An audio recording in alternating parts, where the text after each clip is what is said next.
freedom we as Americans hold dear as foundational rights have always been something we have had to fight for. This memorial is a reminder for us to keep up that fight. On your program, the flowers you see at the top are thistles. Thistles are one of the two flowers you see on the Annapolis City seal, the other being a rose. Thistles were selected for this program because of what they symbolize. This thistle represents overcoming adversity and difficult situations. It is a symbol of resilience. In Celtic tradition, it also represents the following traits: devotion, bravery, determination, and strength. When I think of the 5 journalists we lost, we can't help but be drawn to their devotion to their craft. As staff and journalists of the hometown newspaper, these were the 5 individuals who truly cared about their community. Through all of the cuts and setbacks the paper had suffered up to 2018, they were devoted to the readers and to sharing information with and about this community. Bravery.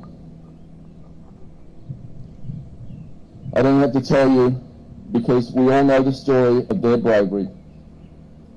The bravery of those we lost, but the continuing bravery of survivors. We can't ever know how difficult it is for you, but please know you are surrounded by a community that loves and cares about you. We care about not only what you do as journalists, but as people who suffered a grievous loss.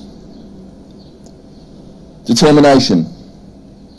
Former Capital reporter and editor Chase Cook had the perfect quote on the day of the shooting. It demonstrated the determination of the staff to not be defined by tragedy. We are putting a damn paper out.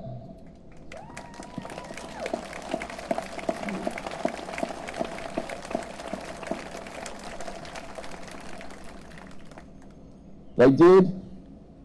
They haven't missed one since. It's my fervent hope that they will continue to put out a damn paper and that the new owners will support this effort.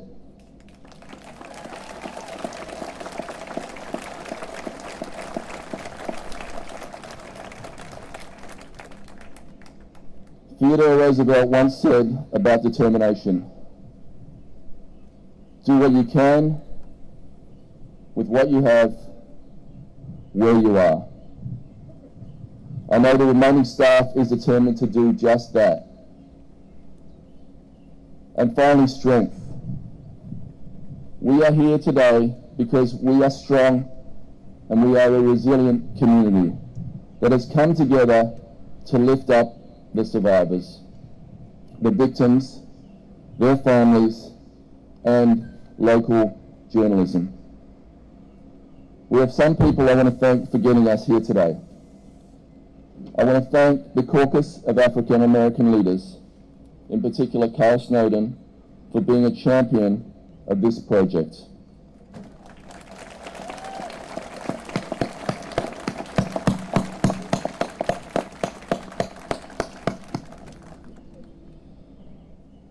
I know that Dee Goodwin of the Dr. Martin Luther King Committee had the idea. She deserves the credit for the initiative. So thank you, Dee. I need Kate's letter, sorry. Sorry, Winnie. But without Carl to believe in this project and believe that it could get unveiled today, making us believe it too, it might not have happened. I want to thank Lisa Greco and Director Michael Johnson from our Department of Public Works, who forgot there was a pandemic and shepherded this project through in record time.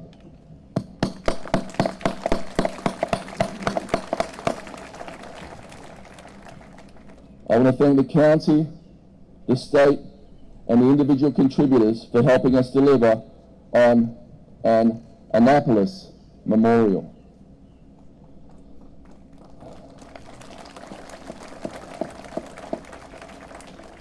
This memorial in such a prominent place in downtown Annapolis will be here to remind us of those we lost, but also to encourage us to think about the foundational freedom that we as Americans hold dear. Without a free press, we can't have a functioning democracy. A free press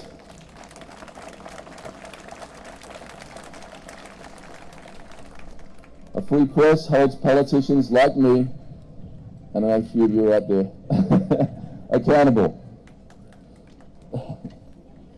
The American spirit is strong.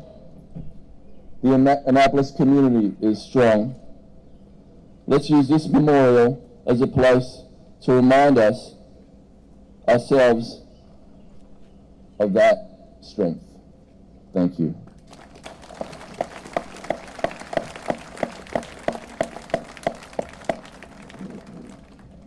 Let me ask David Gerald to stand. David, would you stand and be acknowledged? David Gerald is the city manager, and again, his leadership helped make this happen. David, thank you so very much.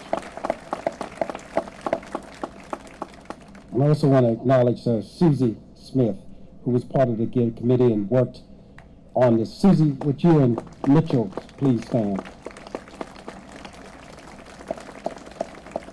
And before I introduce his boss, I want to acknowledge Vince Molden, who just was an incredible worker. Vince, please stand. Let's acknowledge Vince Molden.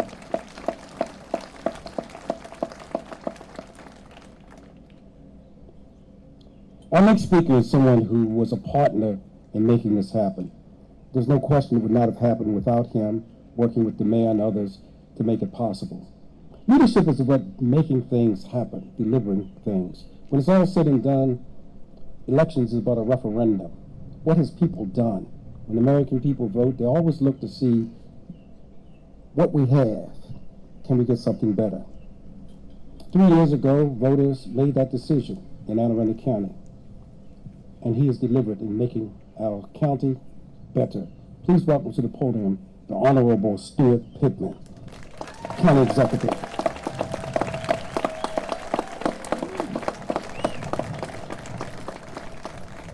Mind if I raise this a little? I'll just talk loud. All right. Can I start by recognizing the Anne Arundel County Council? Can you all stand?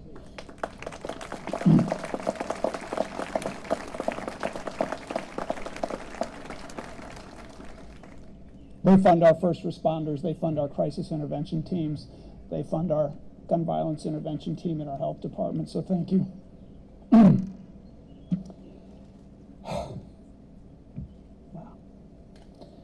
So I thought a lot about what to say today.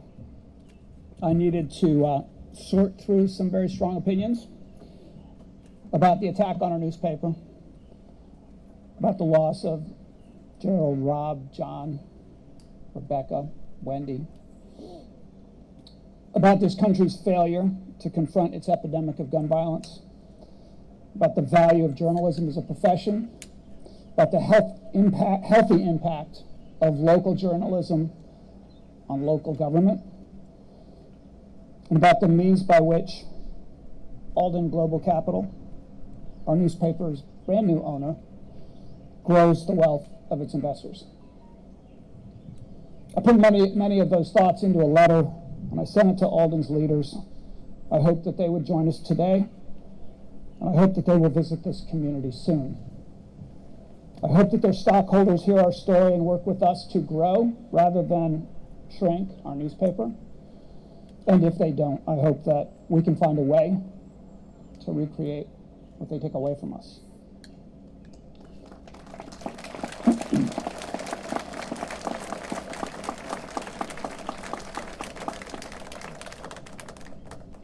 We need a damn newspaper.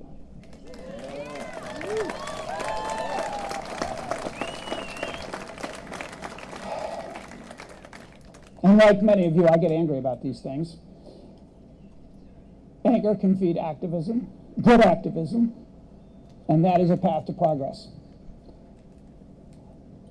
But to me, this memorial and this gathering are not about anger and activism.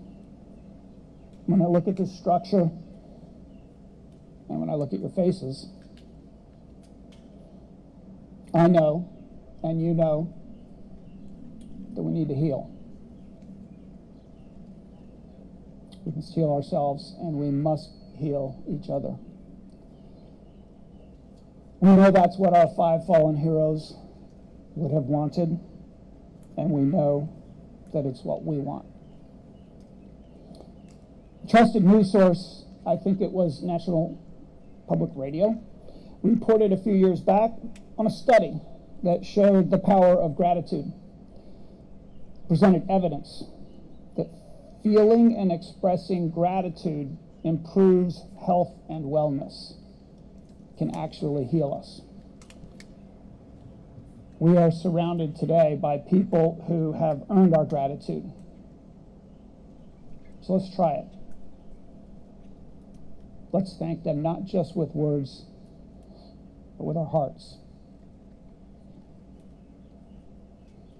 We are grateful for Gerald Fischman, Rob Hiaasen, John McNamara, Rebecca Smith, and Wendy Winters for the work they did and the lives they led.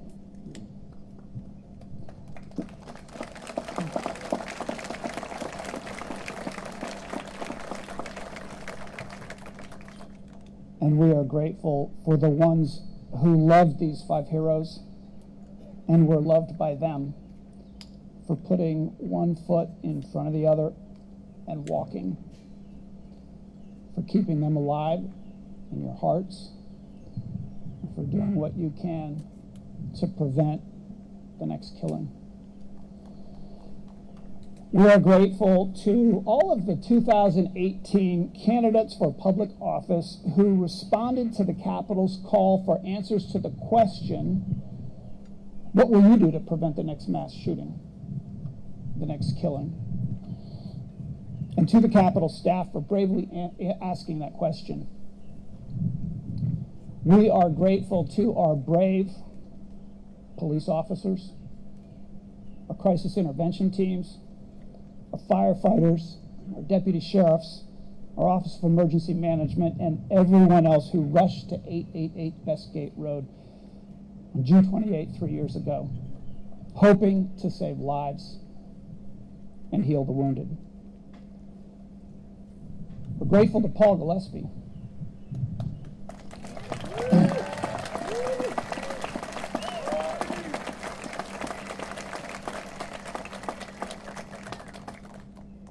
For the photographs that are displayed right now at the Michael E. Bush Library, images that speak more eloquently than any of us will today. We're grateful to the leaders and the members of the Chesapeake News Guild for bringing people together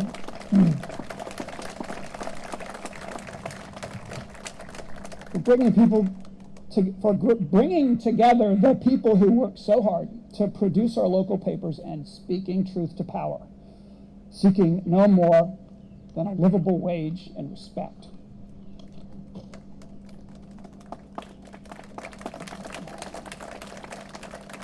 We're grateful to Stuart Bainum and others for trying to transfer our Capital Gazette and our beloved partner, the Baltimore Sun, to nonprofit management.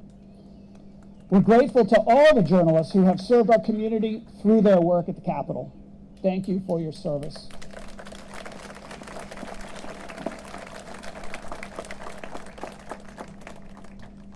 And this one's hard.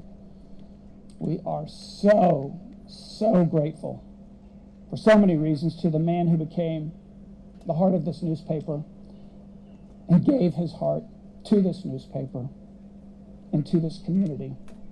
We're so grateful for Rick Hutzel.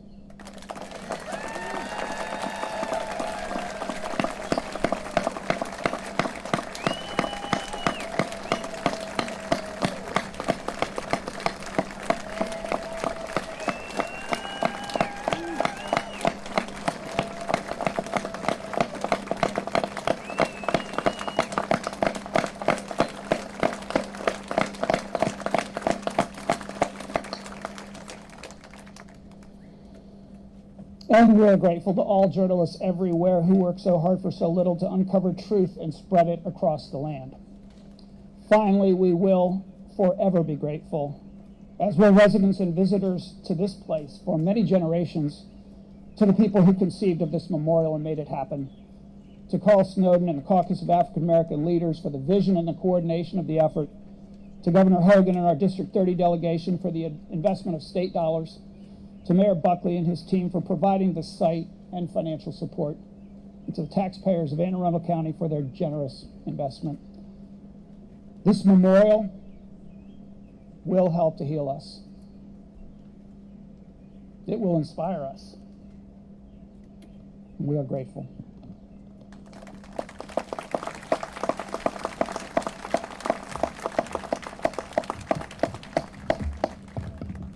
I want to thank the county executive. Let's give him another round of applause.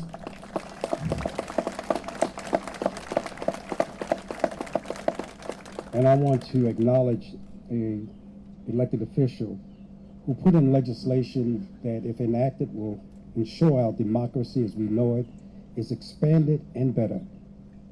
Please welcome, or please acknowledge, Congressman John Sarbanes. Would you please stand and be recognized? H.R. 1 S1 will literally change this nation. Thank you, Congressman. Would all elected officials please stand? Would all elected officials please stand? I want you to see the diversity we have in America. Look at this. Look at our elected officials.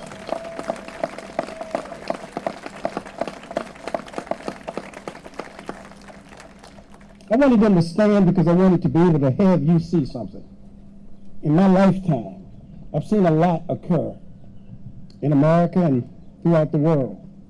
In my lifetime, I saw a man named Nelson Mandela walk out of a prison into the presidency. In my lifetime, I saw Martin Luther King Jr.'s birthday become a national holiday when people thought it would not happen. In my time, I've seen much changes in America. But one of the great changes I've seen is women coming to power. I love the fact that women are coming to power.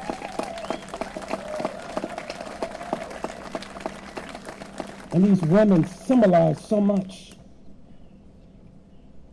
They've said men have messed it up. Let women change it, make it.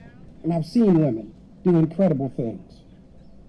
Seen a woman sit down and refuse to give up her seat. Changed America. Saw women do amazing things. That's why it's my great pleasure to be able to say, welcome to the podium, Madam Speaker of the Maryland House of Delegates, the Honorable Adrian Jones.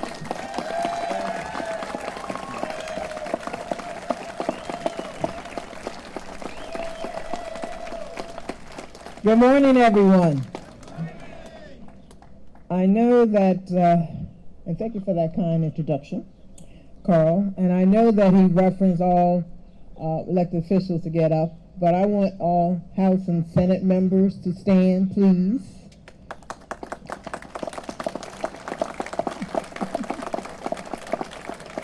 They do a yeoman's job for the people.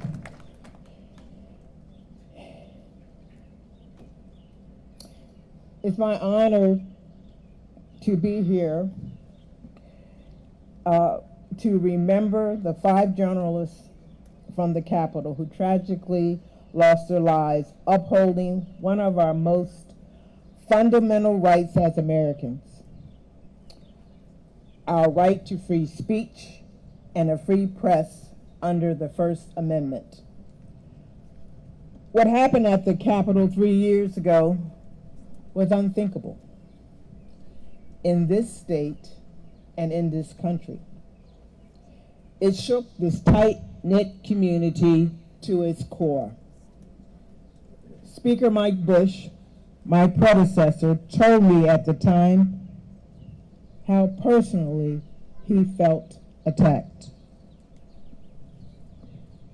As he said at the vigil at City Dock, they were husbands, wives, mothers, and fathers.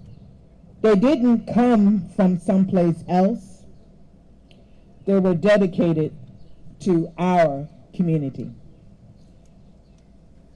We did what Maryland does best in times of crisis.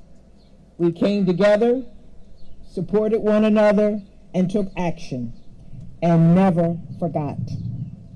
Today in Maryland, we have landmark red flag legislation to try to prevent guns from being in the hands of those who could harm themselves or others. But we aren't done yet, and we cannot forget what their sacrifices means.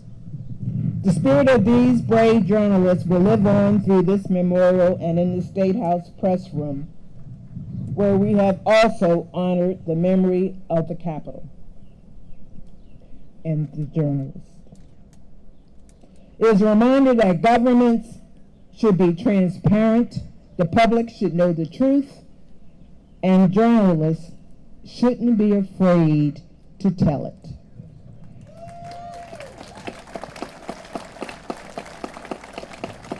A free press holds all of us accountable. We will continue to push for stronger gun safety measures, and we will be unwavering in our commitment to protecting a free press. I want to thank the Board of Public Works, the county executive and mayor for making this memorial possible, as well as your organization, Carl. Both, you head up many. I want to acknowledge the survivors of the shooting. We see you, and this community is here for you. I also want to applaud the Capitol and other members of the press corps for their continued dedication to freedom and democracy. Press on. Thank you. And I do have to leave today. My staff had me in 3 different counties. This is my second. I'm headed to my third. But I'm asking you to press on, and thank you.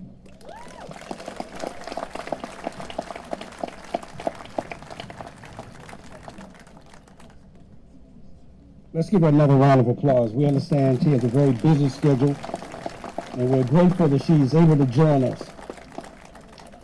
Let me ask members of the Martin Luther King Jr. Committee to stand, which includes which includes also the president of the Anne Arundel County NAACP, Jackie Alsop. With the members of the Martin Luther King Jr. Committee, please stand.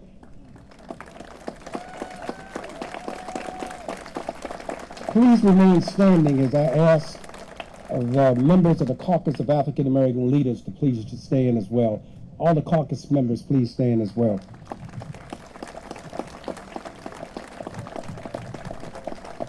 We thank you for your contributions and helping to make this happen. I want to now turn to our next speaker on the program, who's going to bring us the occasion.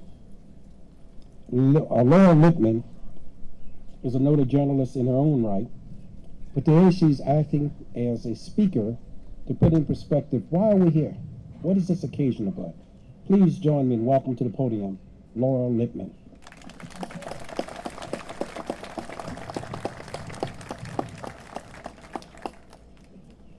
Thank you. I think the main reason I'm here today is because I had the great good fortune to sit 3 feet away from Rob Hiaasen for many happy years at the Baltimore Sun Features Department. I left my life as a reporter 20 years ago this November, but I hope you will indulge me if I use the first person plural in my remarks today, because one never really stops being a journalist. When I was a reporter, I thought the funniest thing people could say was, "You only want to sell newspapers."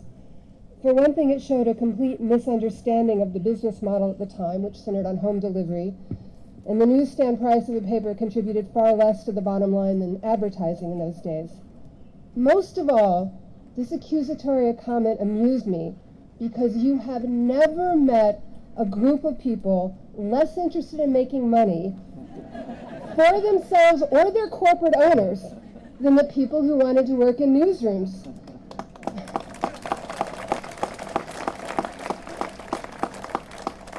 Most of us couldn't even add and subtract.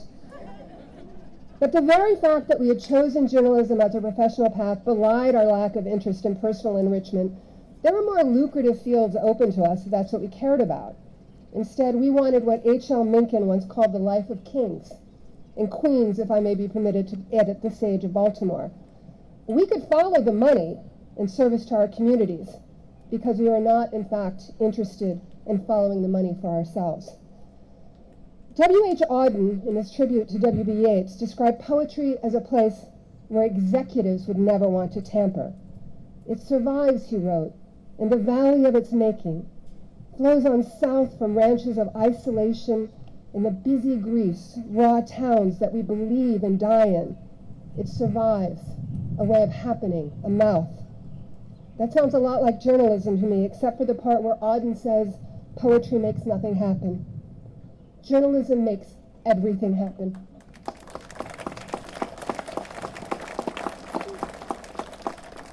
Journalism has changed history. When will people learn to value local journalism is a question we hear so often, and my answer has been, well, one day some people are going to wake up and find out there's a strip club across the street from their house, and it went up unnoticed because there wasn't a reporter to cover the zoning board. And it is a particularly bitter irony that hedge fund capitalists, the very executives who would never want to tamper in the actual pursuit of news, only in shaping it and molding it for their own selfish interest, now feast on the bones of those who have always been uninterested in profit for themselves. But that's a topic for another day.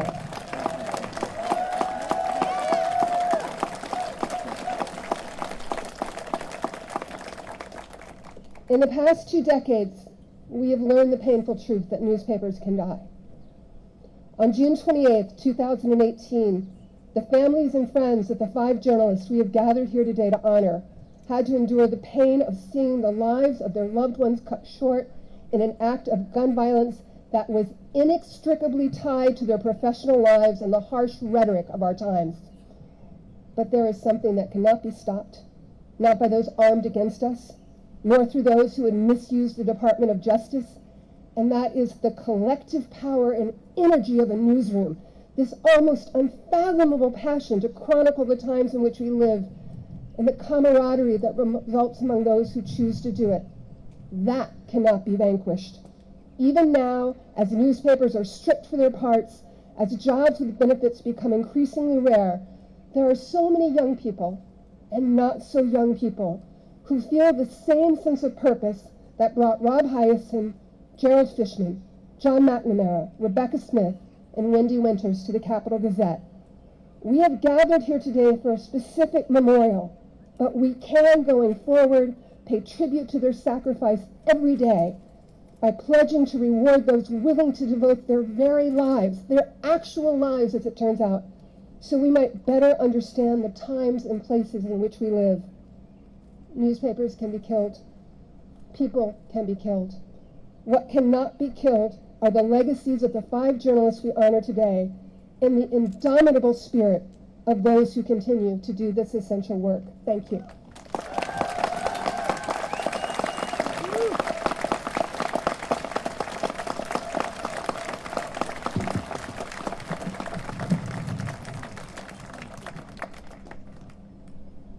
Let's give another round of applause.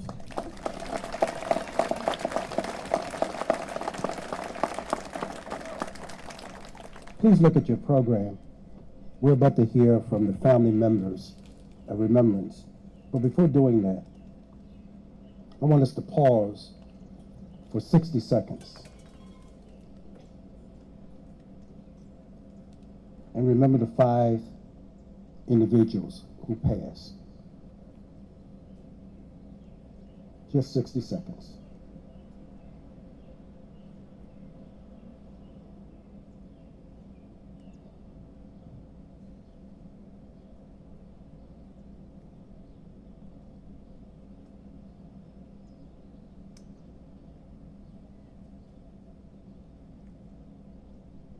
The next voice you'll be hearing is those of the family members. Please welcome them with a round of applause.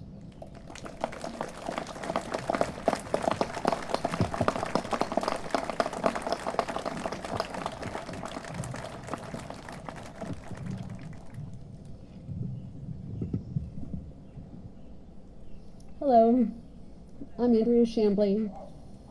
I'm John McNamara's widow. Anniversaries are supposed to be happy occasions, so welcome to our tragiversary. The three of us are here together because Maria and I wanted to stand in solidarity with Summer as she reads the poem she's selected, and to show that we stand in solidarity, and because Maria and I are journalists in the past and always at heart. I want to sign up again after that speech. I met John in journalism school.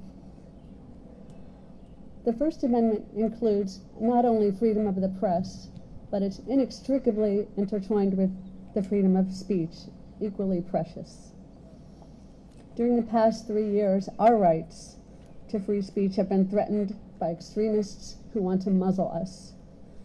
They demand the right to carry guns without permits, without training, without background checks, because they say they want to protect me. When I turn down their vigilantism, they get pretty upset. They seem ready to murder me too. They gather on social media to talk about how they'll get me to be quiet. Well, I'm here to say I won't be silent. I'm here. Thank you.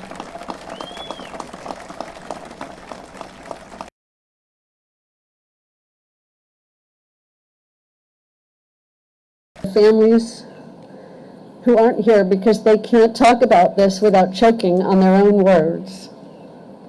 Their freedom of speech has been taken away from them. We are here to speak for them. We are here to mourn and to remember, to honor the lives of those who have been cruelly taken away from us. We're dedicated to preventing this from never happening again to any newspaper, to any family, to anyone. I've spent the last 3 years fighting for change, urging legislators to pass a bill that requires background checks for all firearms in Maryland, a bill that was vetoed. I still have hope that our leaders, including our governor, will use the powers we give them to make changes to prevent the impact of this violence.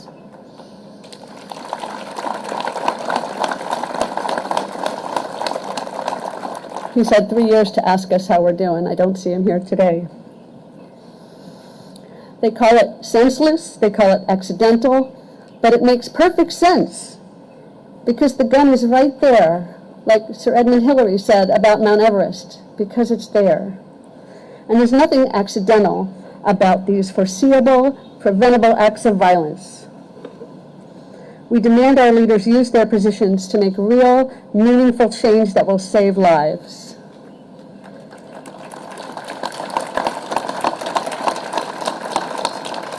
But freedom of the press isn't just a responsibility of governments. It's a responsibility of all of our institutions, our industries, our investors, and individuals. In addition to the First Amendment, and particularly in addition to the Second Amendment, we are here because the Constitution commands us to do everything we can as we, the people of the United States, in order to form a more perfect union, establish justice, ensure our domestic tranquility, provide for our common defense, promote our general welfare, and to secure the blessings of liberty for ourselves and for our posterity. Thank you for coming.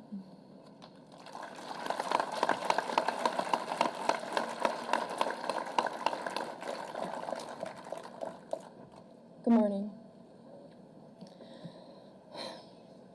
We're all here because we have no choice but to press on. 3 years ago, in what would be the last discussion I would ever have with my mom, she wore a black and white striped dress and a red sweater, and she twirled in front of me and asked if I got it. I did not. And she said, I'm black and white and red all over. And that summed up what being a journalist meant to her. She loved every part of her job. She didn't do it for the money, but she did it for her community, and she did it for us, for me, my siblings. And now we are here with you, and I greatly appreciate the support from our community in these trying times for our family. Now it seems like black and white and red all over is like a mean joke to a newspaper, so stained in blood. But yet we press on. And for that, I would like to read a poem.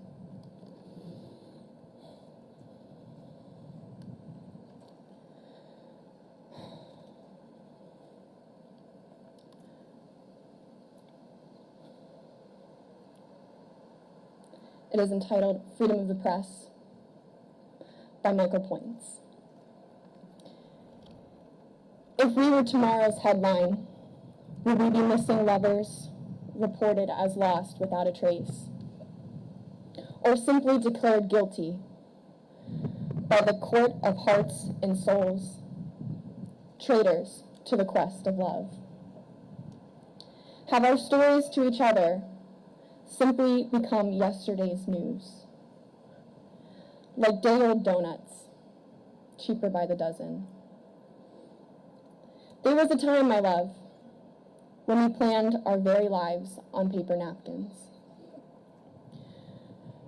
Dreams were all that we could afford.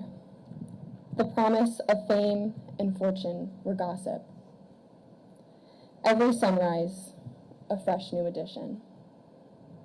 Thank you, and press on.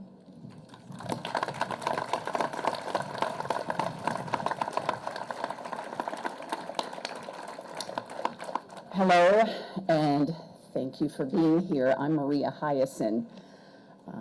The last things my husband and I talked about were via email, midday, June the 28th. I had decided, I want a birthday cake after all. Today is my birthday, an unfortunate day, I must say. But I'm here not to talk about my birthday, but to talk about gratitude. Thank you for bringing that up. First, again, thank you, all of you, for being here. Thank you to every human who had anything to do with propping us up and keeping that paper alive all this time. And most sincere gratitude for all of you engineers and artists and fundraisers and donors and staff and leaders who have made this exquisite memorial. It is perfect. And I think so in part because it pays tribute not to the heinous act of June 28th, but to the losses of those we loved, and to the triumph of those strong writers and editors who rallied and got that damn paper out. And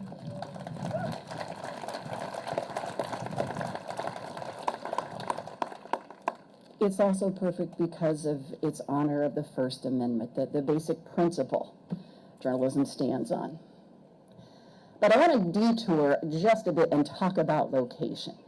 You guys picked the best location. It's one Rob Hiaasen would have chosen himself if that's something he were asked to do, and I'll tell you why. He's an Aquarian, and he loved the water, and it's right over there, so thanks for that. A former boat owner, at one point, had one up the road in Eastport, and he loved those pocket parks. Right over there is where he and I would board the Woodwind schooner, anniversary date, take you out to the bay, toodle on back, yeah. And fun fact, a novel he tried to publish was called Compromise Street. So there's that.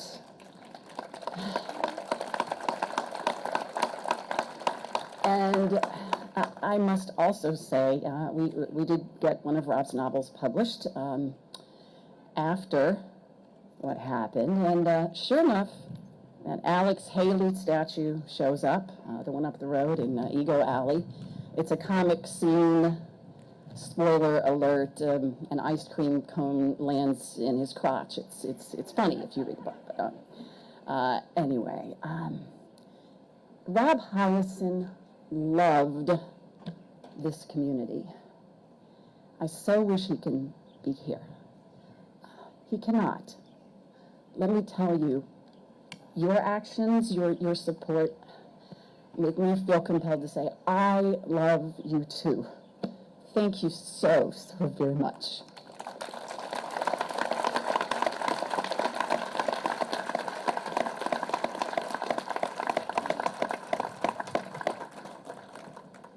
Let's give them another round of applause.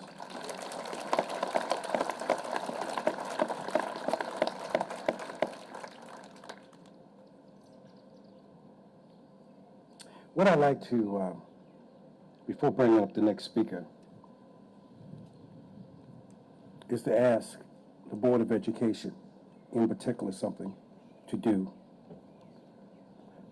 How many years from now, most of us will not be here? What our children learn from this event is so important. This particular location also happens to be next to an elementary school. And I'm simply amazed by the number of people who matriculate through high school into college, some earning a PhD, who never really take the time to understand what the First Amendment is and why it is so important.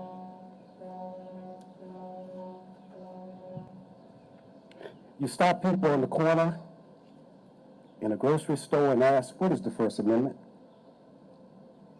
We might have an opportunity here in Annapolis, and I would hope that Anne Arundel County Public Schools will make it a point to bring every student, some 80,000 plus, to this site, to visit, to remember, to understand why we pause to honor these 5 journalists. So important that our young people learn the lessons of history. I'm amazed by how many people don't know history. When I mention the name Madison, Washington, people think I'm talking about James Madison or George Washington, and I'm not. I'm talking about a man who was as skilled in history, that if people really knew who Madison Washington was, those of you who've got your phone, I know we'll Google the name, and you discover that he was a man that freed a lot of people. And the majority of Americans have no idea who he was or why he's important. Those who survived terrible incidents get to chronicle them. They're the ones who get to leave for the rest of us who've never experienced it, what it means. Our next speaker has the dubious distinction of being a person that was on hand on that day. And what makes his reporting so remarkable? He was tweeting during the occasion. And Americans and Northerners and Annapolitans could follow in real time what was happening. Please join me in bringing to the podium one of the survivors, Phil Davis.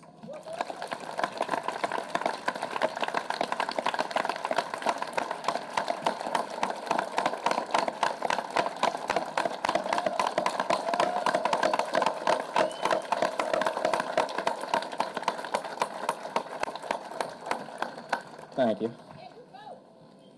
Thanks again. I hope that you can bear with me. Giving a speech in front of a bunch of people on a black stage as it hits noon is one of my personal nightmares, so I'm sorry if I'm melting in front of literally everyone.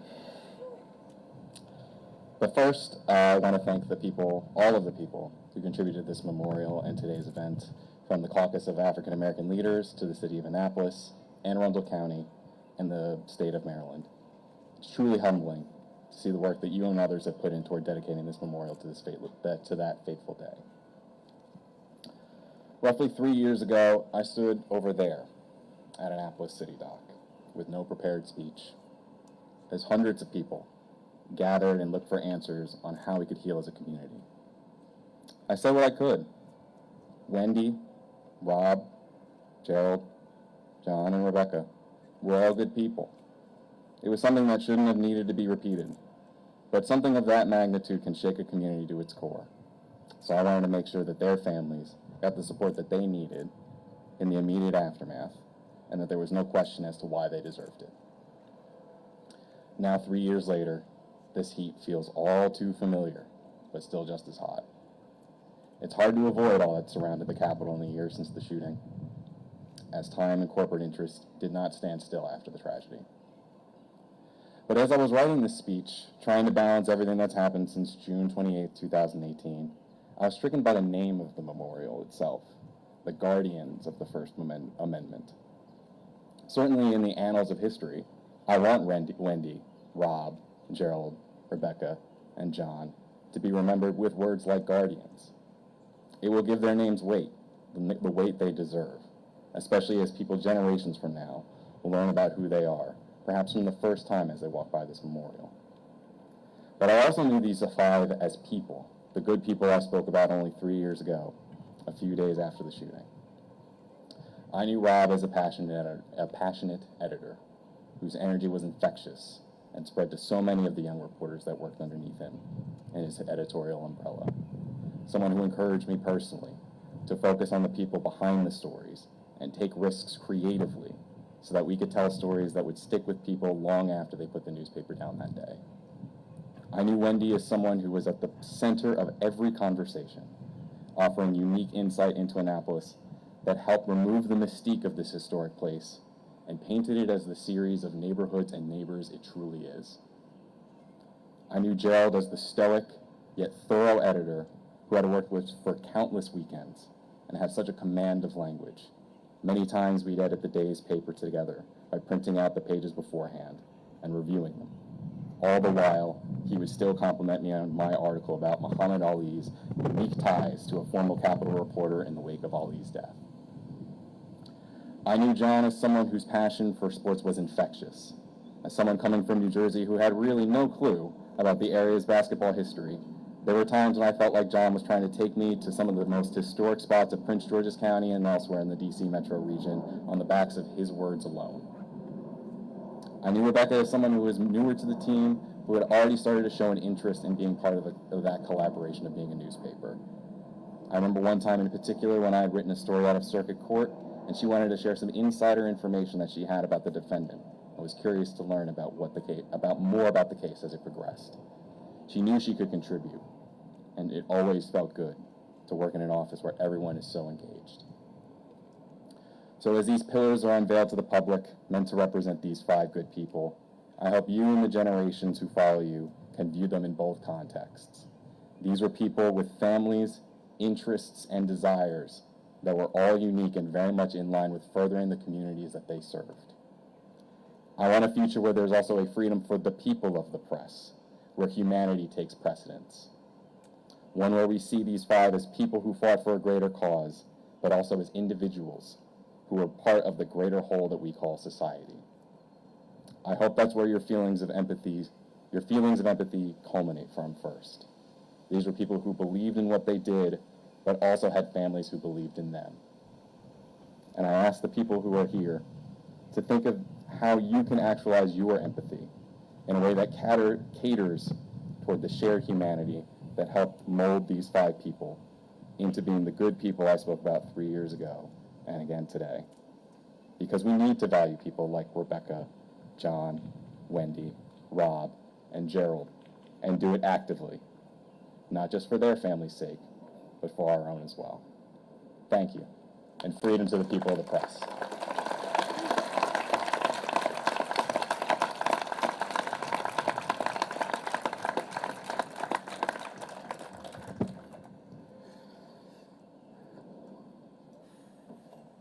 Since that fateful day 3 years ago, there have been many mass shootings. Mass shootings have almost become normal. There was a time that mass shootings stunned people. But whether it's 20 children in Connecticut or 10 people in California, the numbness has become normal. And for a moment, people will get to the point of being pessimistic. Will America change? Is this to be the future for our children? I think not. By nature, I'm an optimistic person. And years ago, I heard a song that inspired me to bring about change. And I hope our next presenter singing this song will inspire you to bring about change. Let me welcome to the podium our own Tony Spencer.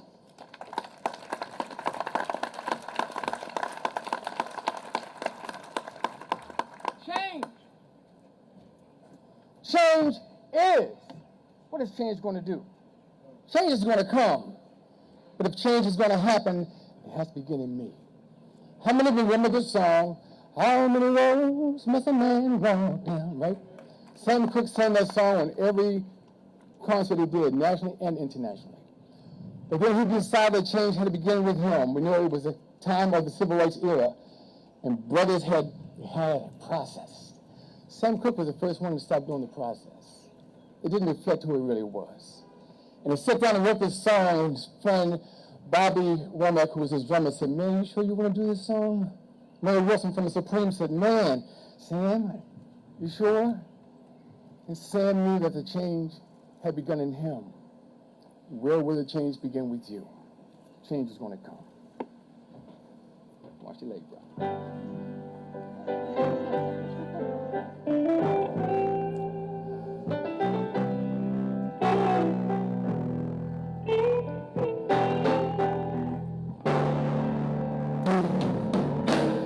I was born by the river in a little tent, and just like that river I've been running ever since. It's been a long time coming, but I know a change is gonna come. Whoa, yes it will. It's been a real hard living, listen to this, but I'm not afraid to die, 'cause I still trust who's up there beyond the sky. It's been a long time coming, but I know change is gonna come. Whoa, yes it will. I go to the movies when I go downtown. Someone said, "Boy, please go hang around." It's been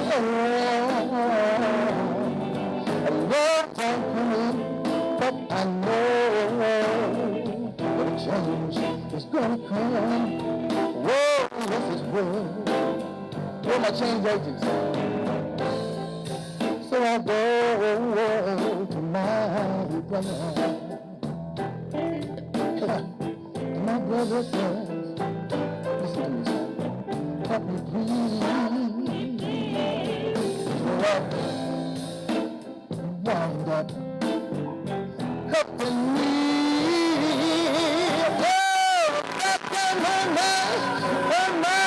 on my knees. Oh, there's been times when I thought I couldn't last for long. Now I know that I'm able to carry on. It's been a long time coming, but I know a change is gonna come. Oh, do you believe that? Just stand up with me right now. Do you believe that? Stand up. I know a change. I know a change will come. Yes, it will.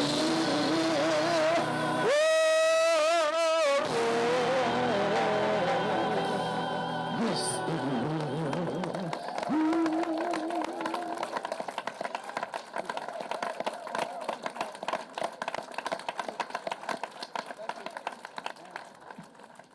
welcome Tony Spencer.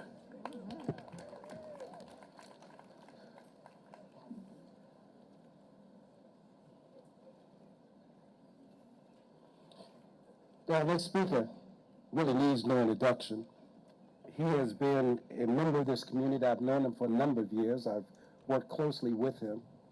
His commitment to integrity and to newspapers, and just being a person who wants to give the truth as he sees it. One of the things that amazed me was something that was said by Stuart Pittman. And it kind of tells you a little bit about who he is. When Stuart Pittman ran for county executive, he was not endorsed by the Capital newspaper.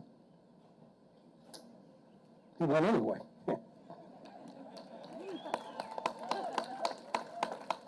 But you know, some people might have said, well, they didn't support me. But Stuart said, no, I want to support the Capital newspaper. And primarily because of Rick Hustle. Anybody who's dealt with Rick knows what a fantastic guy he was. And for me, personally, there was an article that he wrote, an editorial. I told Triff, the publisher of this newspaper, it's really for me to model across the country.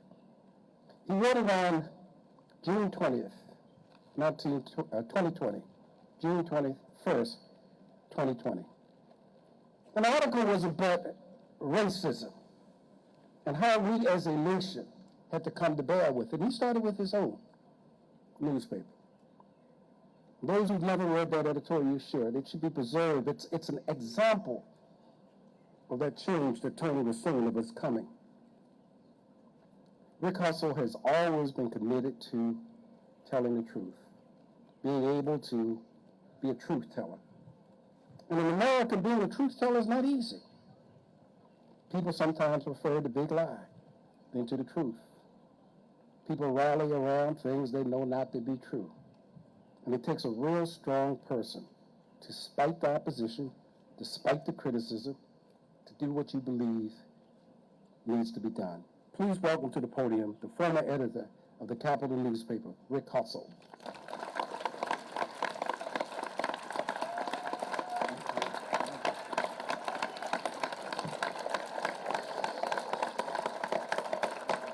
Thank you. That's very kind of you. I was going to ask you to stand up in part of my remarks. I won't do that now. You've already done it. I'd just like to start off saying something that we all can agree with, and that, wow, am I sweaty. And I am going to have a major forehead sunburn later today. I met Carl Snowden before I moved to Annapolis, and I've mentioned this to him, and I don't know if he really remembers, but he's kind enough to say that he does. I was a reporter in my first job at a weekly newspaper in Ocean City, where I grew up. And Carl was there to advocate for, I think it was a custodial worker who wasn't getting a fair shake from City Hall. And I just was, who is this guy? You know, what's he doing here in Ocean City? He's from Annapolis. I think the next time I saw Carl, he was picketing the office of the Capitol. And so it's with a great sense of history of my former newspaper. It's still my newspaper.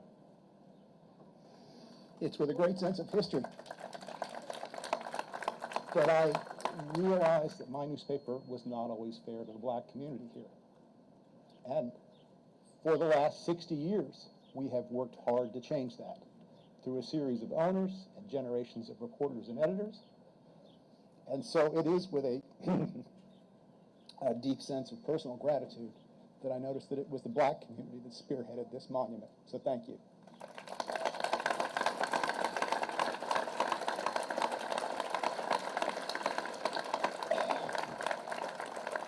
You'll have to bear with me. I find that I tear up a little bit more than I used to. A few of us were together at Galway Bay the other night after a reception for Paul Gillespie's wonderful Fallen Journalism exhibit at the Michael Bush Library. And we were sharing a beer or two, or three. And as happens when you're in a bar with people who are by nature storytellers and fact checkers, stories started to flow. And in my mind's eye, Rob was there too. That tall gentleman was listening and laughing the way he did. His ideas about story and writing were shared even though he never said a word. Thank you for this memorial to Rob and Gerald and Wendy and John and Rebecca. But they're not here. And as hard as the wonderful people who made this memorial worked on it, they aren't in these bricks or in these powerful words. And they're not in the price they paid for it. They're not here. The true memorial to Rob and John and Gerald and Wendy and Rebecca is in the hearts of those who loved and worked with them. It's in Maria's heart and Montana's and Andrea and Erica's. It's in the heart of brothers and sisters and sons and daughters who lost them. If you worked at the Capitol or you work at the Capitol, stand up. I lie. I'm going to make you stand up.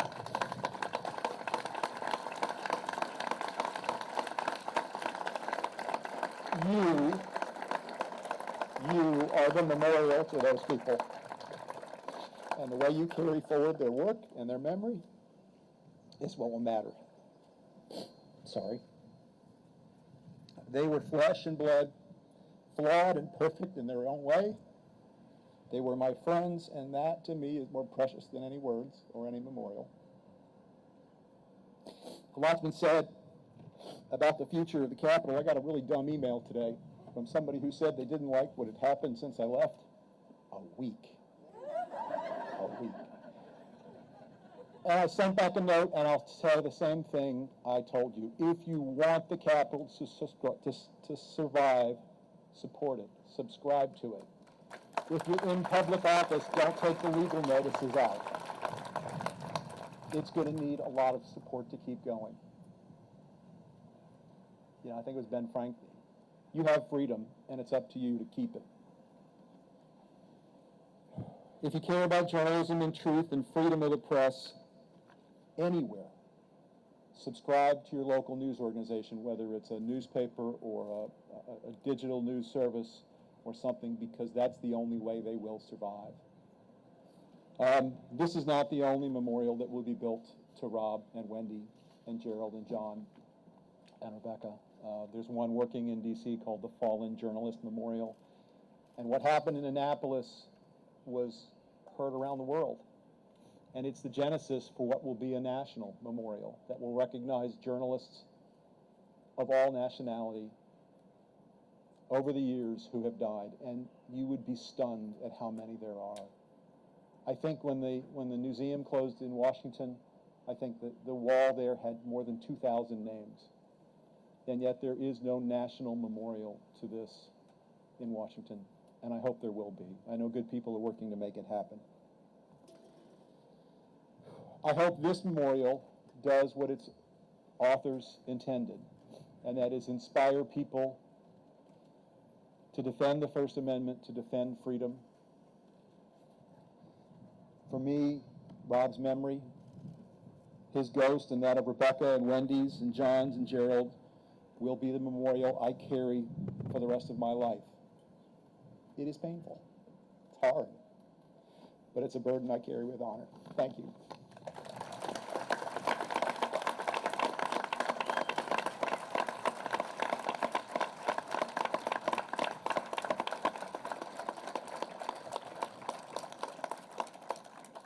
Thank you, Rick.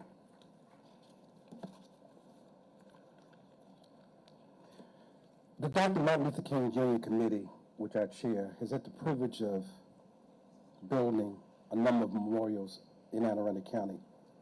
We built one to Dr. King in Arnold at Anne Arundel Community College.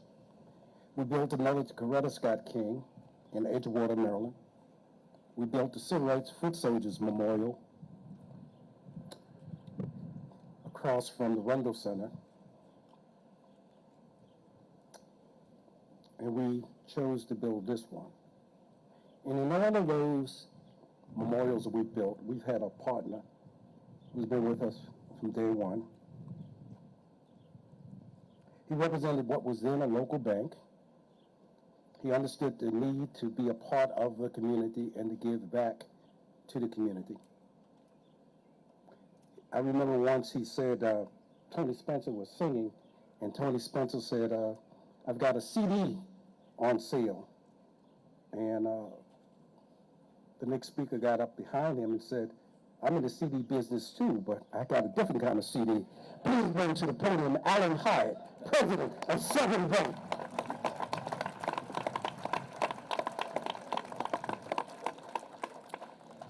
First, I'm going to exercise my prerogative of not wearing a jacket on this 120-degree stage.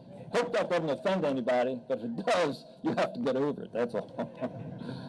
So it's you in today's crowd that are the keepers of our sacred First Amendment.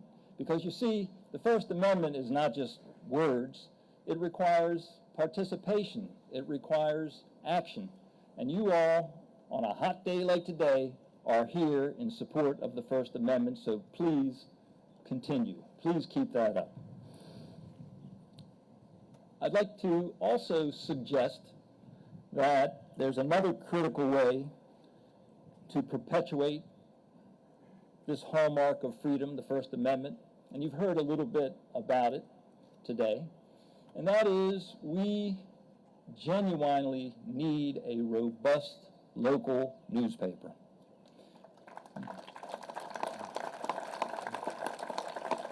We need a local paper that reports objectively and fairly the facts of what goes on in our community. And I am fearful, and I know it's only been a week, but I am fearful that the new owner may not grasp that. So it's up to us to deliver the message to the new owner and support the paper. As Mr. Hutzel indicated, we have to support the paper in order for it to support us, so we can have the kind of journalism that's appropriate for local news. You know, we can certainly acknowledge that it's been a turbulent time in our country in recent months and years, actually. But we've always had turbulence. There's been more difficult times in our country than we've seen recently, if you look at history. And what gets us through it all is the rule of law and the ability to speak out. We have to speak out when we don't think things are correct. And when we have administrations in government, they will come and they will go, but the First Amendment must endure, and it requires all of us to be vigilant. So, Mr. Chairman Snowden, elected officials, special guests, and in particular, the family of the survivors, and Mr. Hutzel, who sure knows how to run a local newspaper, and we will miss you. When the opportunity came along to memorialize the tragic events of 3 years ago and to help tell the world that Annapolis, Maryland cares and would not forget, I had the opportunity as chairman of Severn Bank to participate, and that, you know, much like a local newspaper, that's what a local bank does that cares. It participates in events like this. And we had the opportunity to step up and did what I think was the appropriate thing to do under the circumstances. We were able to coordinate the activities here, assist on the funding, and it is certainly gratifying to see the product that resulted from everyone's efforts, because there were people that gave substantially, some gave a little because that's all they could afford to do, some gave anonymously, but there was a great deal of participation. I would just like to read a few names of individuals that did make a difference. Wayne Rogers, Dimitri Safakianudis, Maurice Tozay, Louis Bracey, Carl Snowden, Chief Joseph Johnson, just to name the individuals, and you can look at the plaque adjacent to us and see all that gave. So, again, on behalf of the committee, I thank everyone that participated. I thank all of you for showing up today, and let's celebrate the First Amendment appropriately going forward in our lives and never forget what happened 3 years ago. Thank you.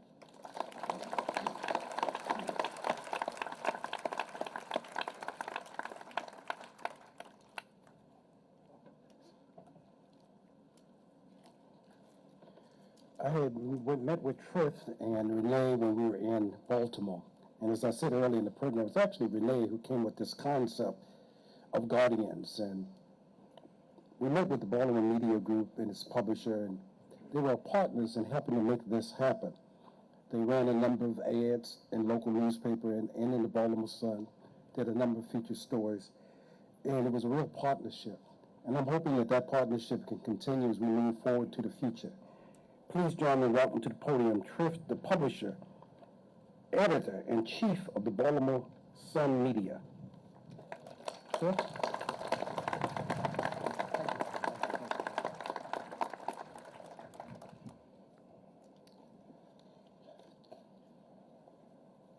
Tragedy brought so many of us together 3 years ago today in what would become one of the worst days in American journalism and certainly the worst day in the history of our news organization. We will never forget Wendy Winters, Rebecca Smith, Rob Hiaasen, Gerald Fischman, and John McNamara. What they meant to the Capitol, what they meant to their colleagues, what they meant to our readers, and what each one of them, how each one of them was special in their own way to this community. On behalf of the Capital Gazette and Baltimore Sun Media, we are touched that this memorial, this incredible memorial, honors our cherished colleagues. And we'd like to extend our thanks to the state of Maryland, Anne Arundel County, the city of Annapolis, the Caucus of African American Leaders, the Dr. Martin Luther King Jr. Committee, the private donors, and a special thanks to Carl Snowden, whose tireless efforts saw this memorial come to fruition.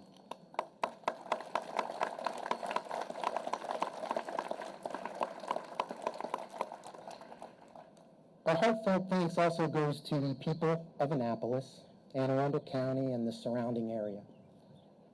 Your outpouring of unwavering support has been a great source of strength for all of us during these past 3 years. And it has been a welcome reminder of a local newspaper's importance on the fabric of a community. 230 years ago, our forefathers acknowledged the importance of a free press by including it in the First Amendment. And it's a right that many could argue has never been more important and has never been more challenged as it has been in recent history. Now, as journalists, it's our mission to inform communities, and it's a responsibility that we all take seriously. And I remain in awe of the bravery and dedication of our many journalists who began reporting moments after the shooting. So I hope that this memorial serves as a reminder to future generations of the importance of a free and independent press. But most importantly, we'll look to this memorial as an everlasting tribute to the 5 colleagues that we'll never forget: Gerald, John, Rob, Wendy, and Rebecca. Thank you for being here today.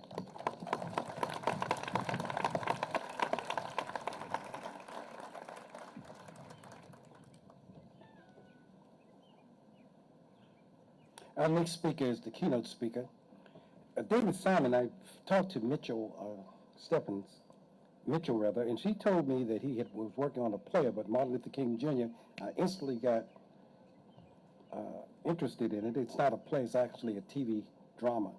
Based on Taylor Branch's book, something he's been working on.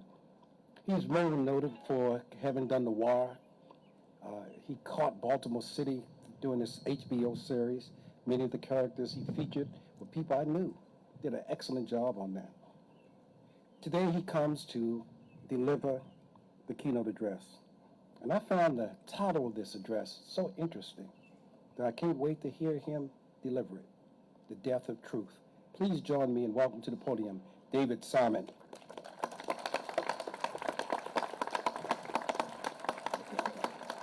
Thank you. If the banker gets to take off his jacket, the TV hack does too.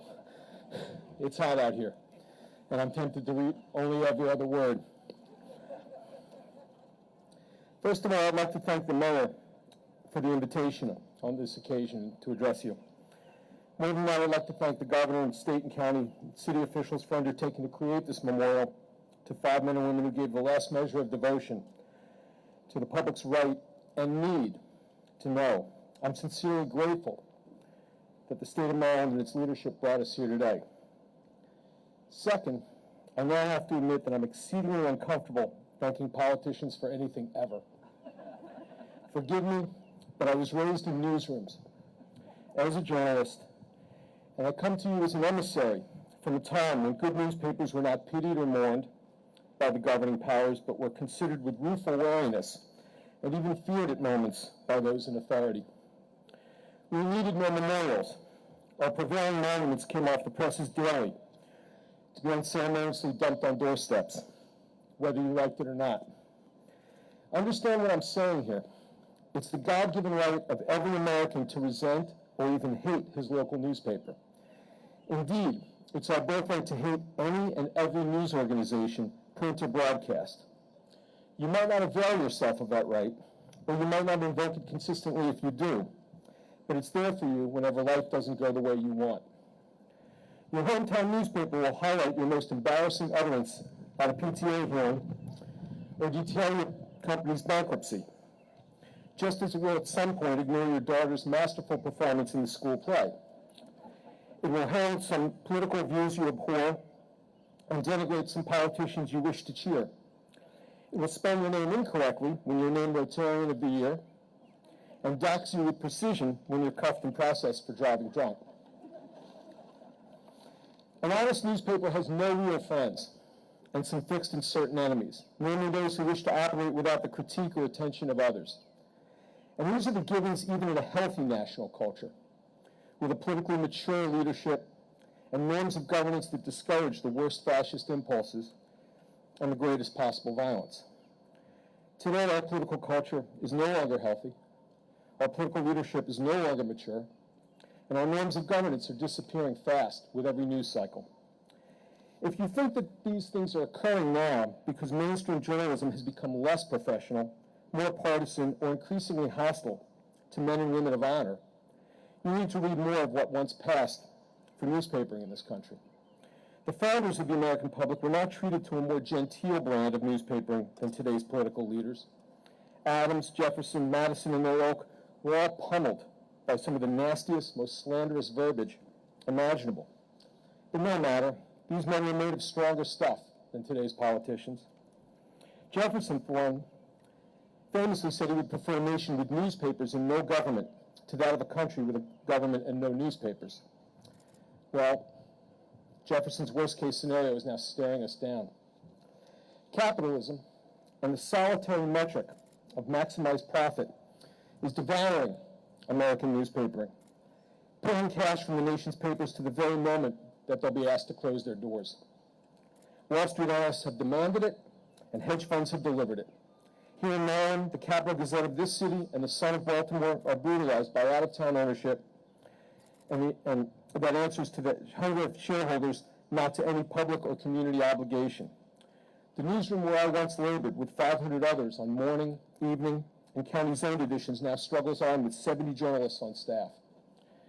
Here in Annapolis, the newsroom of the paper where people gave their lives no longer actually exists. It's been sold out from under the now threadbare staff. Meanwhile, a social media construct once heralded as a great democratization of free information, led by, quote, citizen journalists, unquote, has instead proven itself to be a playground for untethered falsehood, agitprop, and political machination. Without professional gatekeepers to assess and corroborate fact, anyone can say anything, and in fact, they do. We have all of us now lived long enough to contemplate the death of truth. And now lastly we come to the actual targeting of journalists. And do not dare write off what happened here in Annapolis to only the isolated rage of one unstable man. credit also a political construct that has convinced too many Americans that an independent press is not only an unnecessary impediment to governance, but an affront to be eradicated. Yet those of us gathered here today are paying rightful homage to 5 newspaper employees martyred for simply trying to inform their community. But if you think that a great mass of other Americans are not now content to cheer the destruction of open speech or the mechanism of dissent, if you think there is still an abiding heritage of Locke or Voltaire or John Stuart Mill in this country, then reflect on the fact that a president of these United States, the personification of leadership in what is said to be the free world, preceded the carnage at the Capital Gazette by declaring that journalists who would dare to critique his policies and performance were, quote, enemies of the people, unquote, and that any and all reportage that disadvantaged him could be classified as, quote, fake news, unquote. An American president spent a year before the bloodshed in the Capital Gazette newsroom attacking a host of national media organizations by name, so many and so often that his ranting was tantamount to an attack on mainstream media as a whole, and by declaring the very product of so many institutions to be fraudulent and a great national danger. The president nurtured a culture of grievance in which an attempt to strike at that product or its creators could be elevated to the mantle of patriotism and heroism by extremists willing to do so. That the dispute by the gunman who took 5 lives here in Annapolis had been ongoing for years before the president targeted independent reporting is not suggestive of a disconnect between the recklessness of his rhetoric and the ensuing violence. Quite the opposite. The dispute in question dragged for years without accelerating into violence. Not until our national leader named a national enemy and gave thought to the unthinkable in the weakest and angriest minds of a nation saturated with firearms and devoid of responsible gun laws. Enemies of the people. And yet, the dead we honor today in Annapolis are beautifully and delicately representative of what is so abiding and honorable about the simple act of going to see and learn things, coming back to a keyboard, and in a limited window of time, trying to accurately relate what we know. These dead can't be caricatured. They're not the bloated talking heads of the cable news cycle. They're not beltway-wrapped insiders traipsing into West Wing briefings with credentials and a dangle around their necks. The dead of the Capital Gazette were quiet and careful foot soldiers in a daily war to simply find out enough about what might be happening in Annapolis and Central Maryland, be it local court decisions, police blotter items, legislative coverage, school board hearings, high school and college sports, or community. And they work to maintain an advertising base so that the cost of delivering news to readers could be defrayed. I have the honor of knowing 3 of those slain. Rob Hiaasen, who worked for years in the features section of the Baltimore Sun, was a deft and delicate voice, crafting stories that delivered ordinary and extraordinary people both. His byline was always an invitation to travel to some part of my city and spend time encountering life on a scale that other reporters recognized as precisely human. He was a pro. John McNamara was a friend from days shared putting out the college newspaper, the University of Maryland Diamondback. His first love stayed sports reporting, and he was, among other duties, still covering UM athletics for the Capital Gazette when he was killed. In a newsroom of ranting undergraduates, he was the most humble and genuinely sincere creature, and I will always remember the quiet pain on John's face when the sports editor laid out too few column inches for a basketball photo, so that the choice was either editing out Buck Williams' legs in mid-jump shot or cutting 4 inches of Mac's game story. John killed his own copy before doing harm to the image of Williams, delivering from the top of the key. Gerald Fischman was a senior when I arrived at the Diamondback as a freshman, and he was one of 3 assistant editors who handed me my first story assignment, and then suffered through my raw copy and made it better. Wendy Winters, a community beat reporter and special publications editor, and Rebecca Smith, who had just started work as a sales assistant at the newspaper, were just as randomly targeted by this insanity.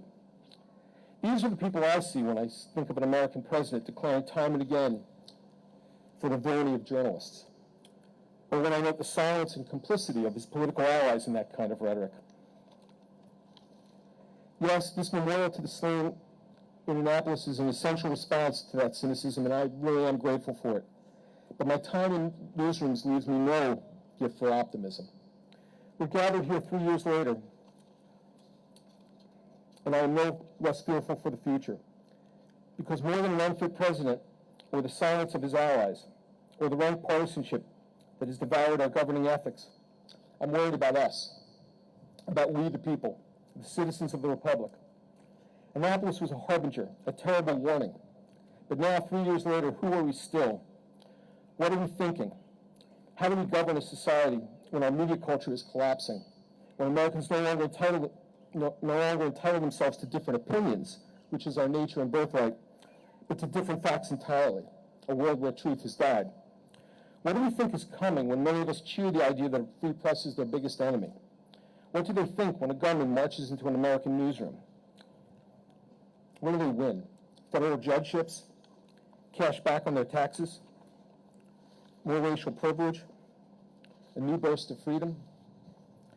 This is now on us, and it's up to us to remember exactly what happened here and why.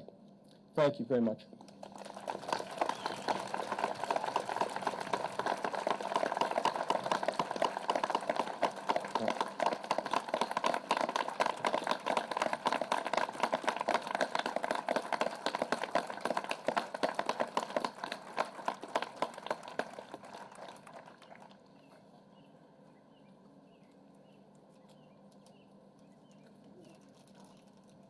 All right, we're almost at that point. First, give yourselves a round of applause. You've been just a fantastic organization. There are two last things to do to formally bring this to a close. Juanita Cage, would you come forward, please? Juanita Cage Lewis, who originally thought of this. Darrell Jones, D. Goodwin, please come forward. And the mayor and the county executive, if they will stand.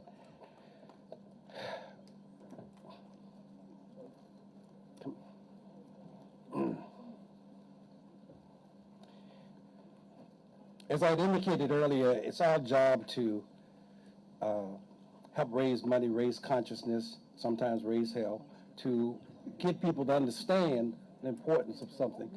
But what we do when we do these particular memorials, each time we give it a gift. And in this case, it's going to be a gift to the city of Annapolis. After some very brief remarks from Darrell Jones, we're going to be actually asking all the people on the stage to please go down to this ribbon. We're going to do the official ribbon cutting and then invite all of you to please come and look at the memorial if you've not done so. And for the Martin Luther King Jr. Committee, we'll be meeting with the county executive right afterwards. We'll do some photographs and that sort of thing, as well as the members of the Caucus of African American Leaders. Please bear with us.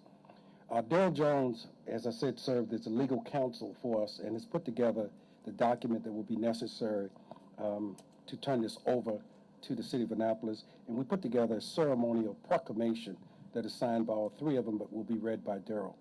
Darrell?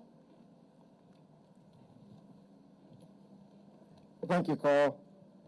Thank you to the Caucus of African American Leaders, as well as to the Dr. Martin Luther King Jr. Dinner Committee, City of Annapolis, Anne Arundel County and State of Maryland. The City of Annapolis proclamation reads, whereas the citizens of Annapolis and Anne Arundel County, Maryland, and the nonprofit community-based Dr. Martin Luther King Jr. Committee Incorporated and the Caucus of African American Leaders endeavor to preserve and protect the First Amendment, and whereas citizens in Annapolis and Anne Arundel County wanted to remember Rebecca Smith, Wendy Winters, Reb Hiaasen, Gerald Fischman, and John McNamara, who were guardians of the First Amendment.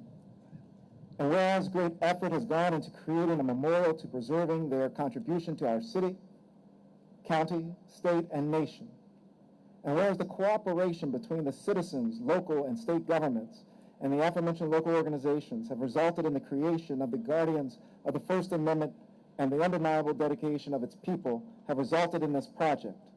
And whereas Dr. Martin Luther King Jr. Committee Incorporated wishes to gift to the city of Annapolis the guardians of the First Amendment Memorial, now therefore, Mayor Gavin Buckley, County Executive Stuart Pittman, and Attorney Darrell Jones affix their signatures to this document to gift this memorial to the citizens of Annapolis, the guardians of the First Amendment Memorial.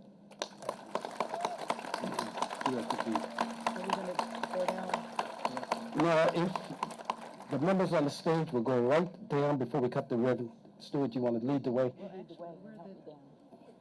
Right there. They got him. The steps are behind you. Please come down and get one of those things. Phil, would you join me, please? One last comment before they officially cut the ribbon. It's something that Rick had said in his remarks, and I just want to end with this. 3 years ago, when we went before the Caucus of African American Leaders to propose that this memorial be done, a woman who happened to be white came to the meeting and she walked up to us and she asked this question: why would this black organization, she referred to us as, be interested in doing a memorial to the journalists? She made the point that none of them were black. Our response was very simple. We want to do this memorial because they were our friends. That's all. It had nothing to do with race. Wendy was a remarkable woman. And when I look at the midshipman that was here, I remember all the stories she did on the midshipman and just young people. So with no further ado, would you join me in counting to 3? And at 3, they will cut the ribbon and the program will come officially over. Shall we begin? 1, 2, 3. Thank you.